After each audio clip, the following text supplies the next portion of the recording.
Alors nous sommes le samedi 14 mars 2015, nous sommes de retour à la Seine-sur-Mer. J'ai quelqu'un à côté de moi, j'ai lui demandé de se présenter. Bonjour. Marie Boucher, je suis candidate sur le SN 1 avec Anthony Civettini sur la liste de la gauche unie. Alors dans une semaine, c'est donc le premier tour. On vient vous voir, on vient bien sûr vous donner la parole puisque c'est notre rôle. Dans quel état d'esprit êtes-vous? État d'esprit mobilisé, résistant, de combat, militant, comme nous sommes depuis que nous sommes engagés en politique. Et donc nous sommes sur le terrain pour rencontrer les personnes, pour rencontrer la population et pour rencontrer tous les acteurs qui font vivre cette ville et ce canton. Les gens commencent à savoir qu'il y a des élections la semaine prochaine? Oui, les gens commencent à savoir, même si ça a été compliqué. C'est une campagne qui a mis du temps à s'installer dans la tête des gens et dans la cité, et même au niveau national. Donc la campagne officielle est lancée, on sent qu'il y a une vraie demande. C'est complètement lié aussi au fait que les débats à l'Assemblée nationale concernant la réforme territoriale, a confirmé certaines compétences du département. Et donc ces élections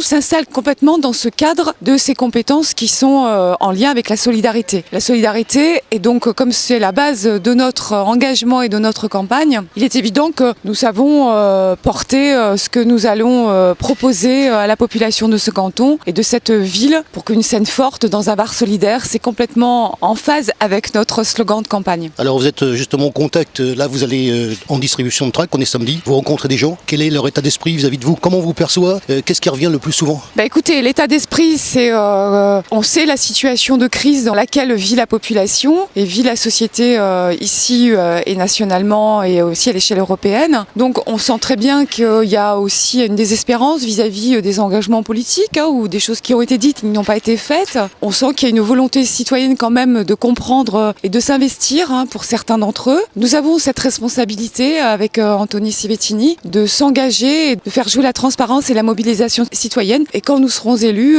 de travailler avec eux pour mener un mandat coopératif pour le bien public, de la connaissance et de la pertinence de l'engagement citoyen et des élus, pour que les politiques publiques qui sont et les compétences d'un conseil départemental puissent être comprises, puissent être portées et elles soient utiles aussi à ce canton. Et ça, c'est important. Même question que j'ai posée à Anthony juste avant, au niveau des élections départementales, on sait que ça, c'est un petit peu l'expérience que j'ai à travers les nombreuses interviews que j'ai fait, on sait que c'est local, que ça concerne la vie des gens.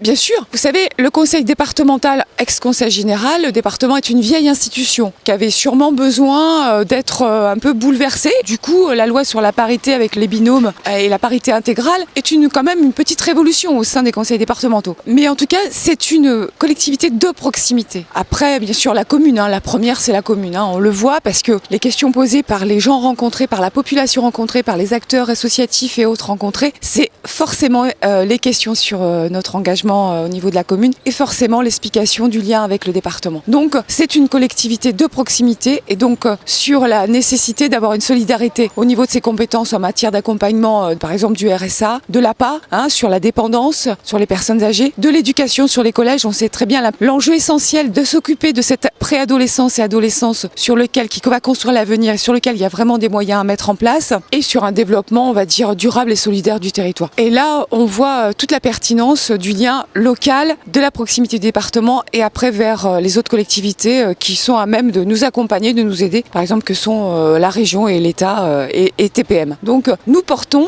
cette volonté de proposer et de défendre un projet cohérent à l'échelle de ce territoire et vers ces collectivités qui sont d'importance pour nous aider à transformer cette ville vers du mieux-être, du mieux développé, du mieux emploi et du mieux vivre. Alors je rappelle que j'étais présent donc à l'inauguration de votre permanence et comme j'ai dit à Anthony, j'ai cru entendre qu'il se passait quelque chose à la Bourse du Travail. Alors ça, vous savez que c'est un lieu qu'on connaît particulièrement pour y avoir fait de nombreuses captations. C'est quand? Écoutez, c'est le dernier rendez-vous de cette première partie de campagne, le 19 mars à 18h30 à la Bourse. Nous aurons une réunion publique et nous pourrons rappeler nos engagements, la nécessité et aussi la pertinence de nos engagements de cette gauche unie de transformation et de progrès social. Et nous en avons bien besoin face aux inégalités criantes et face aux crises multiples. Moi, j'invite la population à venir nous rencontrer lors de cette réunion de convivialité aussi, mais très politique.